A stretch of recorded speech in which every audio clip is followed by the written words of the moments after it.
world.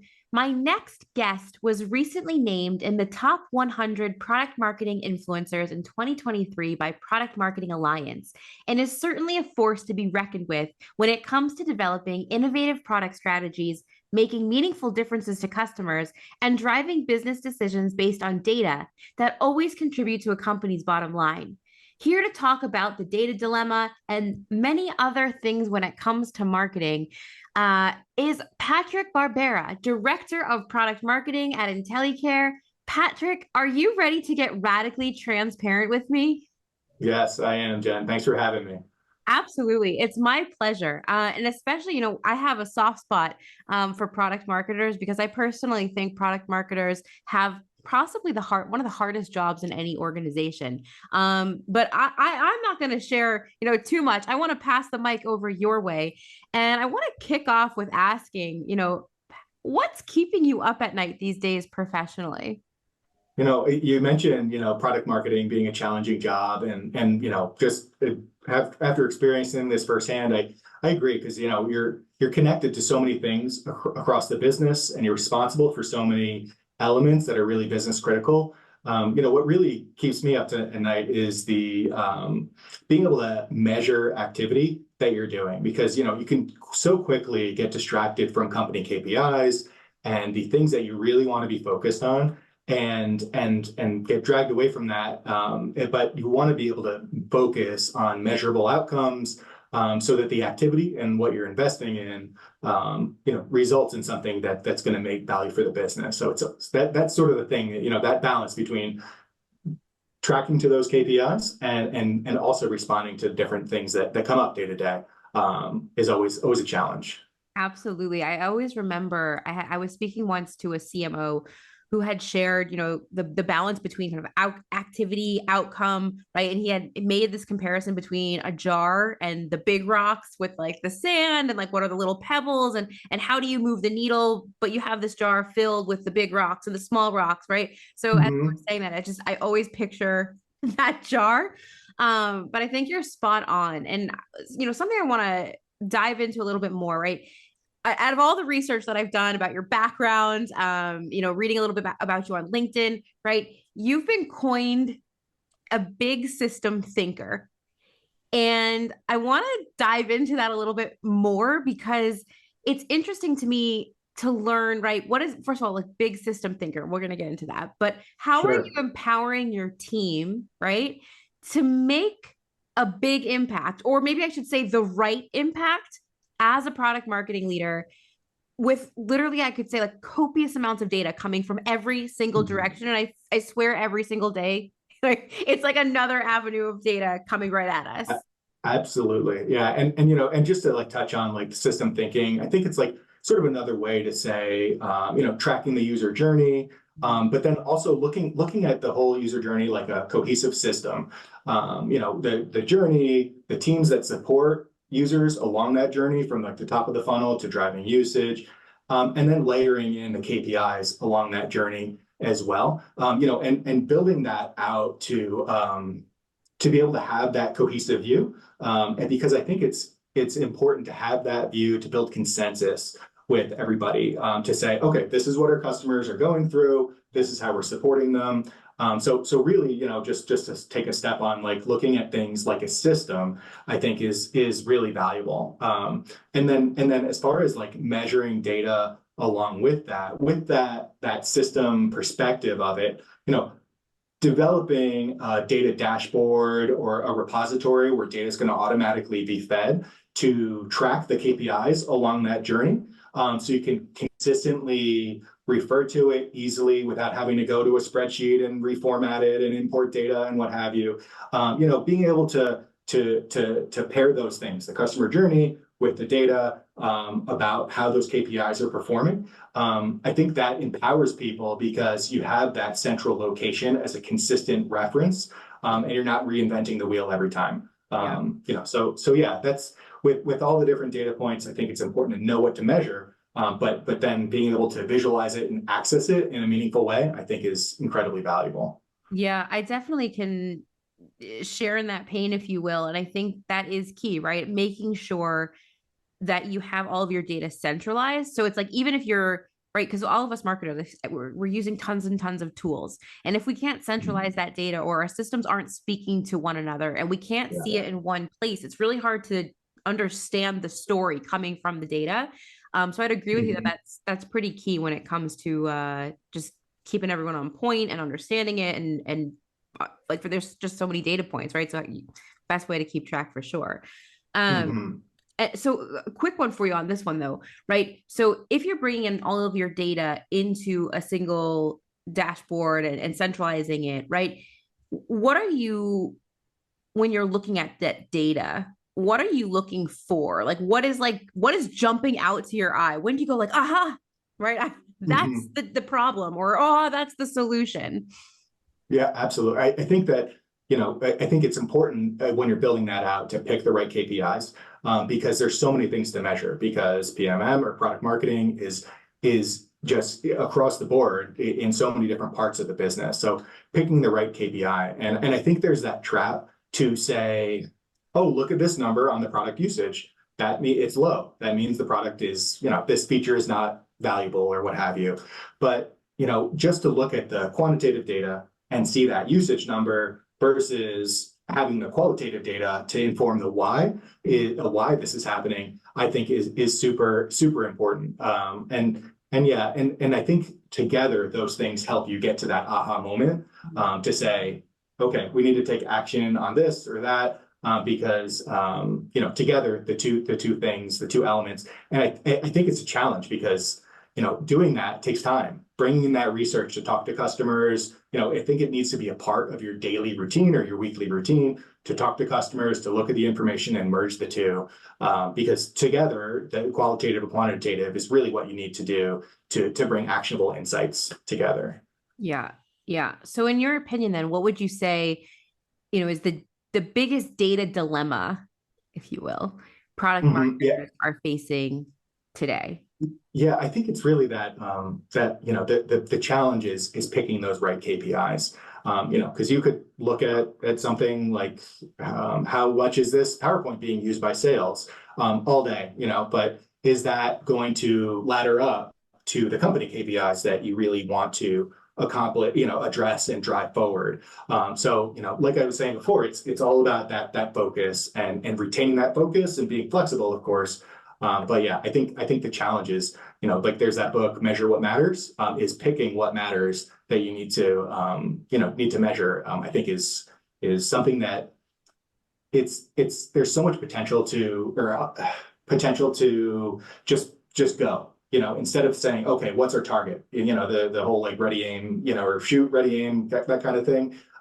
Being able to pick your target early and making sure that it's the right one, I think is one of the fundamental challenge that product marketing faces often. Yeah, I'm with you on that. As I sit in the product marketing seat, I'm totally with you on that. I'm going to put on one of my favorite hats right now. And I think in 2024, I think we're going to see a lot of conversations around this specific topic. But it's first party intent data in general. At Oktopost, right? We're a social media management platform. So we're really looking at first party social intent data a lot. Thoughts, valuable as a product marketer, intent data. Are you using it? Where does it come in handy? Talk to me. Yeah, I think it is very valuable. I'm just thinking back to some activity that we did recently. First things comes to mind is title of the user or the person that you're interacting with. I think that's a really valuable data point because like immediately you get a sense of what's their role, what are their responsibilities, and what are their pain points. Are they key decision makers? Are they end users? Because you're going to be giving different content, different messaging, et cetera, to these folks just based on their title. Of course, there's like layers to that. I feel like, things you can infer around account size or the traffic source. Where do they come to the site from, or where do they access the post from, et cetera. Yeah. But yeah, the title data information really stands out because you can use that for segmentation. We've used that to test messaging. We put it into a small market, a message that we're testing, A/B testing, and we'll test it to folks that are at the end user, or the folks that we think are the decision makers, and we'll see the results. So that information just gives you that persona allows you to map the user to a persona and what you're going to say to them. So super valuable. Yeah, I totally agree. And I think what I'm seeing is, I wouldn't necessarily call it a challenge, but I think what's interesting is, right, because we have so much intent data at our fingertips, especially from social, right? It's so easy to get, and it's just like all out there. I think one of the hardest Mm-hmm. things is making it actionable. And I think that's Mm-hmm. something that I really struggle with, is like, okay, we have all of these really interesting data points of where this interesting moment happened or this customer interacted with us, right? But it's like, how do we take that piece of data and how do we deliver it to sales for them to take action? Mm-hmm. Or how do we train customer success? Or how do we as marketers then use that to take the next step? And I don't know if there's Mm-hmm. a perfect formula or a playbook yet on that. But that's something I think is something all of us should be having our eyes on, and make sure that it's actionable. Agree entirely. I mean, that I think is super important, is because, there's information, and information can just sit in a database and, it doesn't do anything, but making sure that it's actionable and used, I think, is absolutely critical. Yeah. Yeah. So then, taking a step further, what's the most important thing for you when analyzing data from your customer ecosystem to really impact change and move the needle? And I know, right, making it actionable, of course, but like, what are you looking at? Yeah. So I think it's, it depends on it depends on the scenario. I think the most important thing is really what you just hit on a second ago, is using that data. It's like you've got it, and using it on a consistent basis. And I think there's a lot to be said around, okay, looking at, taking the data, turning it into insights, and then engaging stakeholders into that. Because you just having the data and then informing your activity on your own. Okay, I'm going to refine the messaging. I'm going to see what's performing and what's not, is one thing. But engaging the team like across functionally to say, okay, this is what we're seeing. Let's see what adjustments we need to make collectively, I think, is a fundamental part of product marketing, because you're in that cross-functional seat and you need to make sure everybody's informed and on the same page. And if you have that data, it's really not adding value to the business and to the end user, the customer, what have you, if it's just with you and you're taking action. So, it could take the form, communicating that could take the form of a weekly update, a Slack channel where you're posting just the key bullets, or a monthly standing meeting for like just key stakeholders to come in and say, okay, what did we learn this week? What are we going to do with that? And having that conversation. So, I think that's one of the most important things, when it comes to making sure that the information and the data that you have is making an impact on the business. Yeah, I don't think I could have said that better myself. I know you have a really unique background, and we're about to get into that background because I think the experience and the different roles that you've had throughout your career have made you a powerhouse in product marketing. Hmm. So before jumping there, I know when we caught up a few weeks back, we talked about building credibility as a product marketer. And I think it's so Mhm. important. What is one thing you would tell marketing leaders who are looking to build that credibility within the organization? I think that like the simple answer, right? And this could be like your bread and butter, is reporting results against KPIs continually, to say, here's the goal there for our quarter or for the year or whatever it is. Here's what we're doing. Here's the results we're seeing. That's right. That's the proof's in the pudding in that basis. This is what we're doing. This is what results we're getting. But I think that but outside of that, just like business goals, I think product marketing, it's a lot about building relationships with stakeholders internally. I think the key part to that, to building those relationships, is understanding the needs of the different stakeholders. The needs of a customer success person are different in a lot of ways from the salesperson, is Yeah. different from the product person, is different from the tech team, or operations, customer support, all that kind of stuff. So I think it really pays dividends to understand the needs of those different stakeholders, the problems that they're facing, because then they know, okay, this person understands the problems that I'm facing, and I know that I'm going to get the support that I need for them. So, they'll know that you can address their needs and that you can reliably do that, I think is a great way to build relationships and subsequently credibility. Yeah, yeah. So now I want to jump back to what I said before about your experience Hmm. and your different roles, diversity. I said diversity in your background, right? Because I, I think you said it best, right? Being an effective communicator is key. And so first of all, if you could shine some light, right? Like about your background, like how did you get into product marketing? Maybe we'll take it back a little bit so that we can Sure. understand, where we are today. But and then in that, like how and what are some of the best ways to speak the right language, right, to the stakeholders we were talking about, a second ago, to each team member, and how do we become those effective communicators? I think, so as far as my background, I first started in sales, moved into product roles and marketing roles, and then ultimately rolled those all up into product marketing. So, but I mean, my perspective might be unique in this regard, but yeah, speaking the same language as your stakeholders, I think is important. And, I got to that conclusion, or I arrived at that conclusion by having those experiences, working in sales, working in product, working in marketing, and I think that it's important for product marketers to at least dip their toe in the water to understand how to speak the language of their stakeholders. I mean, of course, externally, it's important to know the language of your customer so you can connect with them and relate with them. But I think that also applies internally, to be able to speak to the product team about their dev teams, or understand release cadences, or speak in sprints rather than days. You know what I mean? Stuff like that. Or talk to sales about and use their different techniques that they're using, or customer success about their goals. There's really being able to speak that language, like I was saying earlier, it's important to build those relationships and have them be able to trust you and come to you when they need something. Yeah, I think it's incredibly valuable to be able to relate to these folks, because they specialize in these areas. And when they understand that you understand where they're coming from, you can be a lot more productive, and relationships become a lot easier to build and maintain. Yeah, 100%. So where are we falling short, Patrick? Where are product marketers falling short when it comes to effective communication?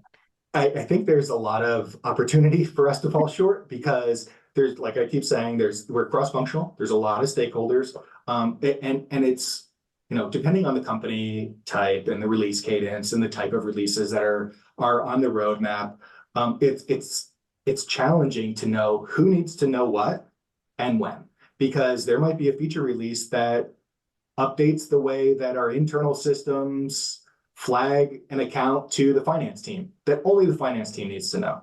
But there could be and so you don't need to tell the sales team, hey, guess what? We're updating our finance report, but like being able to break that down, I think is a real challenge, because when you're seeing, especially, depending on the team dynamic that you're working with, your product marketing team, being able to break that down and coordinate communications is, I think there's a lot of potential to lose track of the details there. But like I was saying with the data reporting, like what I've done in the past is set up a Slack channel, and then every Friday morning, building out, here's what's going to be included in this release. Here's our go-to-market plan at a high level. Here's what's going to be in the next one, because week to week that might change. What's included in sprint 3 might be changed to be in sprint 2, or pushed out 6 months because it's not a priority. So if you continually, I think I heard somebody say yesterday in a talk I was listening to, reporting these updates early and often, I think is really, really valuable, because there's so much potential for people to lose track of that, because they're so focused on their own roles. So yeah, that's sort of, who needs to know what when, and over communicating, I think is a way to address that. Absolutely. Now, in that Slack channel, like just stakeholders? Is it open to the entire organization for anyone who wants to learn? Like, what does that channel look like?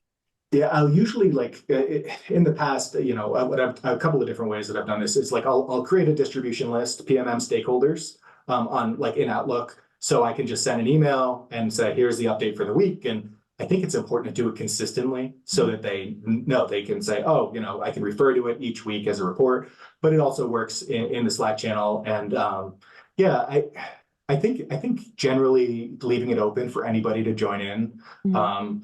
It can be okay, but it could become counterproductive if everybody starts talking about, well, okay, this is a great feature. I'm excited about this. This one account that I have in this one region is something that I want to talk about and using that channel for that.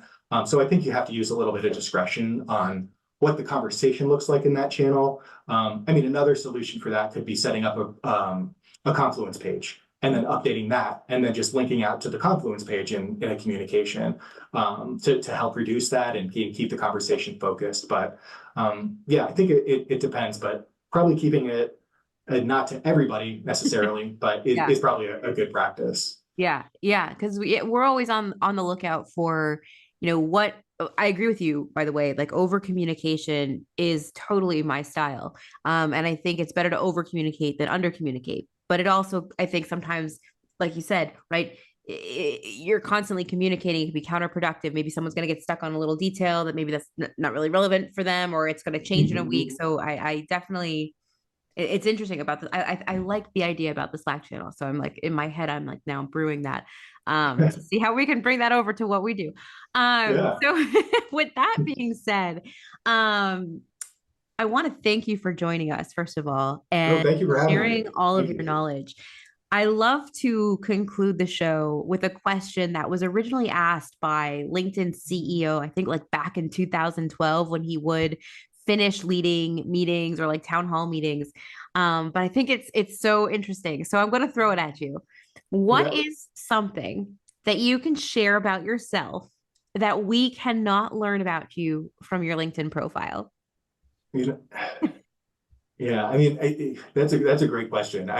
You know, a couple of things like two things come to mind specifically. One is in this role, one of the things that I find super satisfying is bringing a product to life through creating targeted positioning and messaging.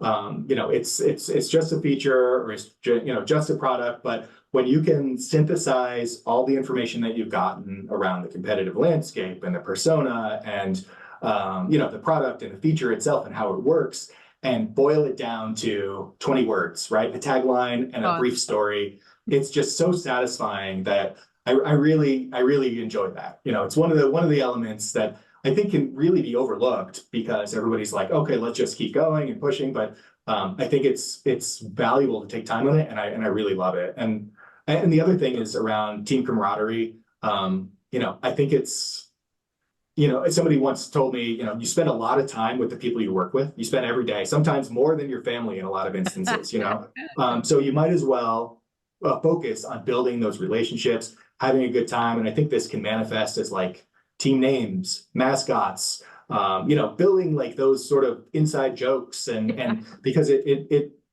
makes it more enjoyable and subsequently more productive too, because you want to go back and you want to interact with these people. And I think that's something that can easily be overlooked is building an environment where people connect and want to work together and be productive like that. I love it. Where do I join your team? Yeah, let's talk. Yeah. With that being said, Patrick, if anybody listening wants to learn more about you, connect with you on product marketing, about your organization, what's the best way to be in touch? Yeah, I think LinkedIn is probably the best channel for me. It's Patrick Barbera at the end of the URL there. Yeah, and I'm very interested in just having brief meetings with folks to just talk about what their day-to-day looks like, what does their challenge look like, because I think it is like you mentioned a challenging role, and nobody I think has perfected it yet. So I'm always interested in just talking to people, learning and developing together. So yeah, that'd be great. If anybody's listening, I'm more than happy to connect. Patrick, thank you so much. I appreciate you taking the time, and I've absolutely loved getting radically transparent with you. And I hope to have you back in an episode real soon. Thank you, Jen. Thank you so much. It's been great.